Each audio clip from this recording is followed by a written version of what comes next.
It's been nearly a week since Etheria Restart launched, but rerolling is now more important than ever. As more and more content has been cleared, some bosses and content has started to feel much worse to clear without certain top tier units, and in addition to this, with how limited SSR lattices are for maxing skills, a strong start doesn't just feel, I guess, helpful at this point, it also almost feels necessary so that you can avoid pulling your hair out. Now, while players are still debating who to pull for and whether rerolling is still worth it, there's been another growing concern in the form of this specific character known as Freya. Now, Freya is easier to get because we've discovered that there's an insane amount of quote-unquote standard specific banner pulls that you can obtain through story and events, and because of that, you may get Freya through some other means, either accidentally or unintentionally through the permanent banner summons, if you choose to pull on it, as some players are trying to do that so that they can see what characters they'll get before they make their selection on the targeted banner. With this, and although beta spenders with rebates are still locked into their accounts, rerolling has become one of the most honestly smart and maybe most impactful moves for anyone that's unsure, stuck, or aiming for long-term success. But before we go any further, if you liked or enjoyed today's content, make sure to like, comment, and subscribe. But without further ado, let's break it all down. Now, as we first go into a breakdown of this video, I do want to give a disclaimer. Now, to be clear, there aren't really any outright bad or useless characters in the game. Every animus has their role to play, and whether it's PvE or PvP, I've had the pleasure of honestly looking through a lot of these characters and seeing what they can do. That said, there are definitely some characters that stand out in more specific areas due to how their kits are designed or just how much value or damage they provide. So with this, let's take a look at exactly what I mean by said characters and just the overall roster. Now, let's start with units to aim for, because this is something that's actually really important when it comes to the reroll guide as a whole. But as you'll understand or see through the format of this video, this is more talking about rerolling as a whole, while tying in kind of the way that the game has functioned currently. So again, let's start by talking about the non-LD and RGB characters. Now, when it comes to overall versatility and general use, the top RGB characters that players should be aiming for are the following. The first that I'd like to talk about is Rosa, and honestly, Rosa is super insane when it comes to dealing DPS. And of course, as you guys have heard, she is great not just for PvE, but also PvP. That said, through my time playing and leveling up this character, she does really feel like a character that's way higher performing once you have high investment in her, and as a result, she does feel more like a late game pickup. To add to this, she does also struggle in content, of course, where there's grass, and if you're actually unsure about what the element advantages, or advantages rather, are, but element advantageous, I guess, effects and element disadvantageous effects are against enemies, you can see that when you're fighting against an enemy that you're strong against, you gain 15 crit rate while also increasing final damage by 15%. And if you're weak against them, not only do you lose crit rate, you also reduce your effect accuracy against them, which means that you have a harder time landing debuffs, and you also deal reduced damage to said characters as well. Now, to be clear, this is kind of the fault or the flaw of basically all RGB characters, and we'll get to LDs later and why I think they're so powerful. But on that note, we also should talk about arguably a character that I am kicking myself the most right now for not having, and that's actually Klaus. Now, as you can see, you can kind of briefly denote, or you can kind of discern all the characters that I'm missing and the ones that I'm struggling to play the game without. And trust me, it does feel like I'm struggling at times to clear through content, despite honestly being pretty lucky in terms of pulls. But Klaus is another decent option, as she provides, again, damage increases to the team, and just by these base initial descriptions, you can see that she has pretty good utility options when it comes to her value. Now, the thing is that, however, her ability to debuff, control, and kind of manipulate turns is very helpful, especially for later stages where certain enemies really only feel like they take meaningful damage after they've been debuffed or controlled, and this is especially really helpful, but also relevant for Klaus, who does definitely help in slowing enemies down, defense breaking them. And as a side note, if you'll take a moment to also consider, or as I guess you'll also see through playing through the game, taking a defense breaker of any sort or a defense decreaser of any sort will really not only pick up the pace for some of your runs, but also almost feel mandatory, as otherwise you're kind of at the mercy of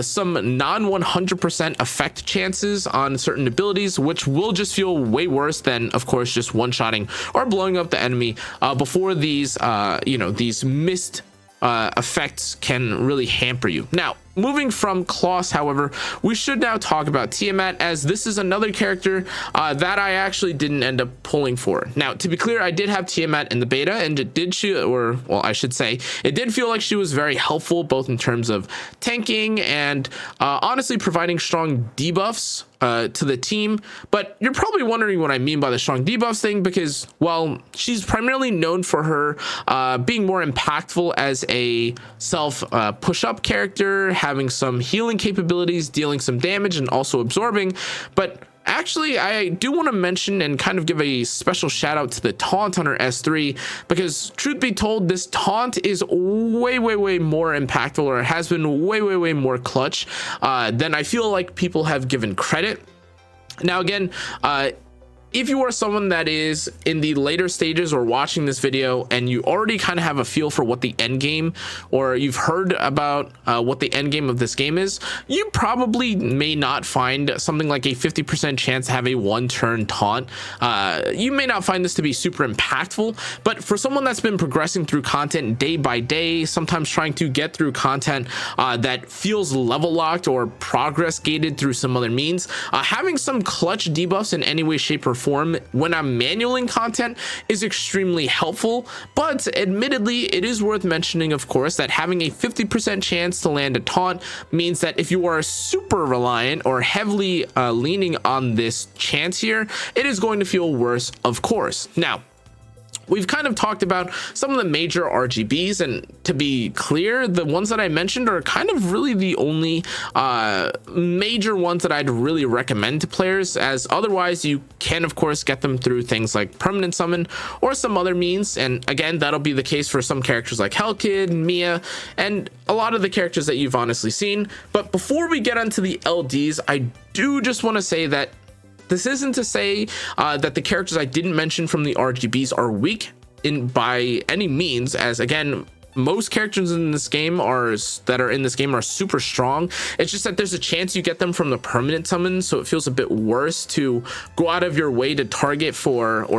one of these characters and then later find out that, like, oh well, I just pulled them from permanent summon anyways. But moving beyond the RGBs, we need to talk about the LDs, because this is honestly the biggest point of contention for me that I feel like players are maybe sleeping a bit on. Excuse me. So let's start with the LD characters, and honestly ones that you should aim for if you choose to reroll for them, and why I think they're so critical to have, especially if you're someone that's starting out right now. Let's start out with the character that I also feel very sore about not having, and that's Lily. Now, Lily is incredible for several reasons, but none are really as important as the fact that she's capable of clearing any content in the game while also being a light and dark element typing. Now, with this alone, to be clear, enemies are so much easier to deal with, as again, Lily doesn't have to account for the potential reduced crit rate, effect accuracy, or damage that counter elements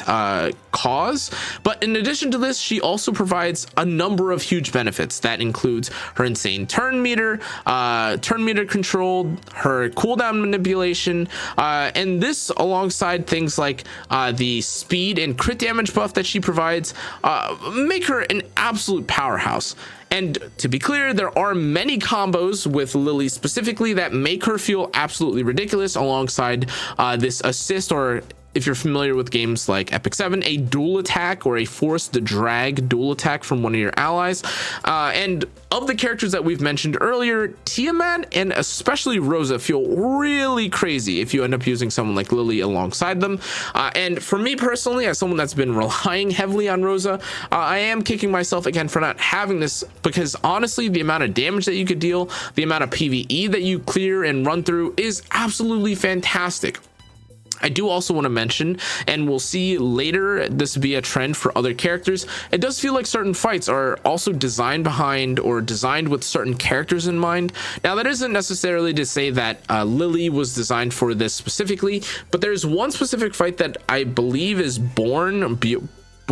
as like one of the anti-sync echoes, or like one of the boss challenges that you have to deal with, where you can't crit with any of your units unless you have buffs. And although that sounds like it wouldn't be too difficult, you need 3 buffs in order to crit. And again, if you're familiar with a character like Gray, well, Gray can't defense break the boss if he doesn't have, well, 3 buffs. Now, again, to be clear, that does mean that you could use characters like Freya to give yourself buffs, but if you don't have Freya, or if for whatever reason you feel that, or if you get, I guess, like, basically for whatever reason, if you don't have Freya, this will feel really difficult to do. And again, this is just one scenario where it feels like a certain content is designed behind a character, and that's not necessarily to say that Lily is necessarily going to be the best pick in this or in that specific fight, but you can tell that they're considering some of the characters' specific abilities in terms of designing them. And while this Lily one may not be the most impactful, if you take a look at Aurora certainly feels like a fight where they've definitely considered the importance of block duration, or buff blocking, apologies. And Heinrich is one of the best characters in the game to do that. And again, to be clear, though this isn't something where you aren't able to, or it's not a super hard progression gate where you're no longer able to clear any content without doing Aurora or without having Heinrich, just consider the fact that if you are looking to fight Aurora, who's a fire character, and you want to, again,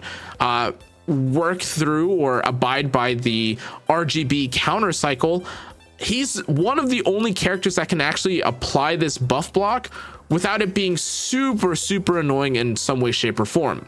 To, again, give you a bit of an idea as to why I'm bringing this up is mostly because I'm experiencing and suffering and struggling with content like Aurora myself right now, where because I don't have Heinrich, I've actually been using someone named Yang. And again, though this is crazy and you might think to yourself, oh my god, well, you're using an SR, there really aren't that many great alternatives to this character. As you can see here,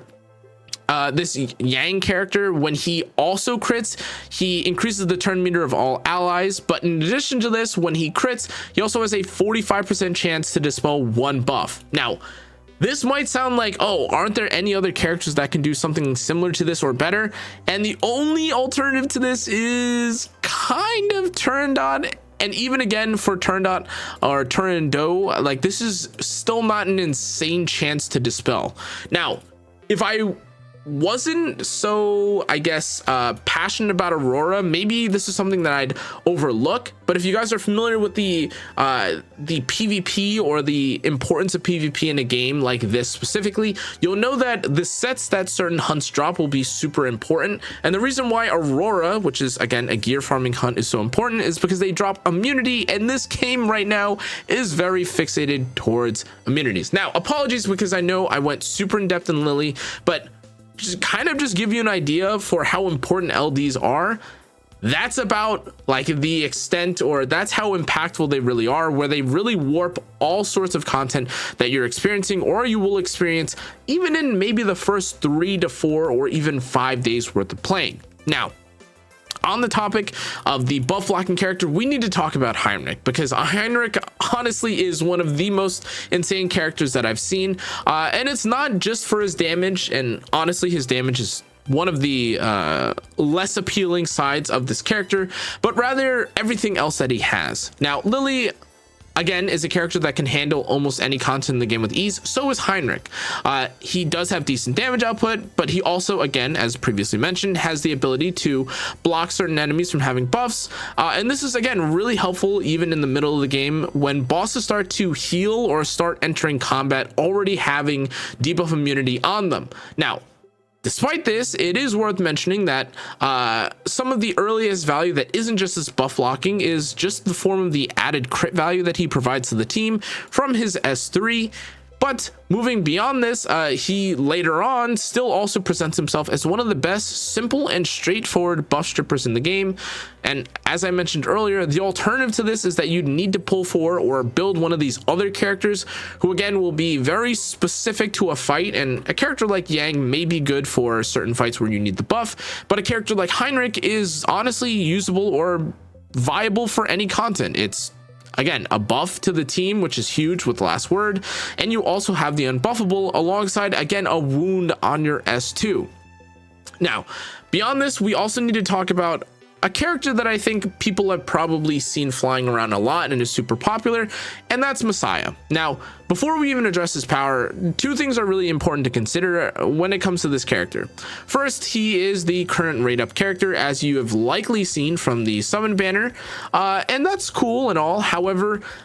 because this is the character that is on the rate up banner specifically, you could argue that rerolling for him is less worthwhile since he's technically more accessible. Now, that isn't to say that you're guaranteed to get him, as pulling for this is a bit more difficult, but it is still worth mentioning that compared to some of the other LD SSRs, there is a more guaranteed directed way of pulling for this character by comparison. Now, moving from this, we do also have to talk about his abilities and his value, and these are pretty insane. Now, before we get to that though, I do want to say that because he's an LD, and with him being a DPS LD, this is more relevant, but because of this, he does actually lose out on some of the advantages when it comes to attacking enemies, and that includes the 15 crit rate and the additional final damage. Now, despite this, it's not, or I should say, this isn't to say that Messiah is bad, as he not only deals massive damage, but can also stay alive for a long amount of time with his S3. Again, he does also have pretty huge damage on his S2, alongside technically an ability, or technically the ability to stay back in invincibility, which again does feel way more annoying if you're in PvP, or if you know what you're doing, or when you're manipulating or just more in control of like what's going on in a fight. But I do want to mention that despite all this power from Messiah, he is definitely more of a burst character and not so consistent in DPS, where other characters definitely are. But now that we've talked about these standard units, we should talk actually about Freya, because again, we touched on it briefly, but to kind of mention Freya specifically, Freya is also, in terms of skill and viability, effective in almost any fight just because of her buffs, and because of, honestly, the value that having an attack buff and also a cleanse and defense increase really has to a team. Now, despite this, she does feel kind of not wasted, but it may feel a little bit worse if you end up getting Freya by pulling on the permanent banner, which again, I know sounds really odd and sounds ill-advised, but because of the way that the target summon works in this game, and because you have so many free pulls in the form of these purple purple tickets, it does feel as though there are people that will pull on the permanent summon to get 2 pities. And if while you're doing that, you inevitably end up getting a character like Freya from this banner, it'll feel really terrible just to get M1, for instance, of Freya, and that's a huge L, or I guess consolation or whatever, a dupe of Freya. That'll feel way worse than, again, getting someone like Rosa, getting Ling Luo, who again is also free, but you get the idea, getting a more impactful character. Now, this, alongside the fact that limited characters also instantly get added to the permanent banner, really make Freya kind of I wouldn't say subpar character, but maybe a questionable choice at the start of the game when it comes to pulling and spending your resources. And because of this, I think it's probably also worth talking about Ling Luo. But to kind of wrap up the Freya section, if you're someone that's been on the fence about Freya, I definitely wouldn't pull for Freya, as again, it feels like right now there is so much pulling and there are so many pulls that you'll get in general. It feels like it's not worth to pull for her right now. But on that note, I actually have a bit of a maybe the opposite effect that I feel has happened with Ling Luo. Now, to be clear, Ling Luo is free, and if you take a look at the event when it comes to Etheria, you do get her through this activity or through this event, which is cool. However, truthfully, healers and cleansers can really feel mandatory in certain fights in Etheria, as the amount of damage and the number of debuffs that get applied can honestly feel overwhelming. Now, with this, I do also understand that Ling Luo, of course, is definitely a character who will feel wasteful to reroll and account for, and despite this, I do want to say that investing in an SR healer who will sometimes feel drastically outmatched for her will actually feel worse. However, that said, I've experienced, heard, and seen decent arguments for both pulling and avoiding Ling Luo before the 7-day freebie, but in all honesty, it's just an extremely tough call, as again, PvE can feel very difficult without her, but losing the opportunity to have an additional SSR like Lily, Tiamat, or any other character through rerolling will honestly feel just as, if not equally worse. Now, we've kind of talked about the preamble when it comes to what the value of these characters are, but now let's actually talk about an account that you should look for, or you should be looking for in general. If you're looking for the strongest account possible and you have plenty of time to reroll, you should definitely be targeting the LDs, which makes sense. Now, the first team that I'm going to talk about is absolutely ridiculous. If this is an account that you have, well, you're probably set for life, but this is an account that has 1 to 2 LD units, if that's even mathematically possible, with at least one being Lily, truth be told, and the other being either Messiah or Heinrich, or of course more realistically just getting one. But in addition to this, if you can snag someone like Freya, Rosa, or Klaus and not have any dupes, you are absolutely fantastic. You are set up. Now, to complete this, if you are even trying to be more greedy from this, finding a decent sustain unit like Tiamat, Mia, or any SR healer while you wait to obtain the free Ling Luo will also be fine. But again, as previously mentioned, if you have an account like this, you will breeze through almost any content that the game can offer. However, as I just previously mentioned, this is almost impossible to get and will take you a super long time. However, based on how difficult certain content has felt, if you can somehow find an account like this, you will not struggle at any of the parts that I definitely feel myself struggling in. Now, if you want a game that is, or if you want an account that feels a bit more realistic, just securing Freya from her rate up banner through any means, or just getting Freya through any means, while also having an LD like, or a strong LD like Lily or Heinrich, will be an equally, well, not equally, but certainly still strong start off to a game like Etheria Restart. Now, overall, I do want to say that getting any LD whatsoever will be a solid start, as again, getting LDs are super important. However, if you manage to get 2 RGB SSRs while rerolling, that would be pretty solid too, especially if you end up getting some of the more viable or more impactful characters like Tiamat, or even someone like, again, the Ling Luos or the Xiadas of the world. That said, again, keep in mind that Ling Luo will be given out for free. But now let's talk about the fast rerolling methods, or rather some tips and tricks to make rerolling more efficient. Now, to be clear, in terms of progressing through the story, this is just something that every gacha game has you do. You need to go through story stages, kill enemies, but if you're curious, one of the best things you can do in some of these stages, and is honestly present even in some of the later content, is ambushing. Now, I do want to say that some people may not be aware of this, but if you use the instant kill mechanic, this not only significantly speeds up your process, but you technically save energy, because otherwise fights will cost 5 energy in order to enter into battle and then clear. Now, if this is a bug or if this is an unintended feature, then maybe I'm just mistaken, but from what I could tell, if you have the chance to ambush by any means, not just in the reroll process but in the game as a whole, you should do it. Now, Beyond this, you should also try and claim all available launch rewards alongside the in-game rewards from events. But this will include things like events, achievements, shops, the battle pass, and redeemed codes.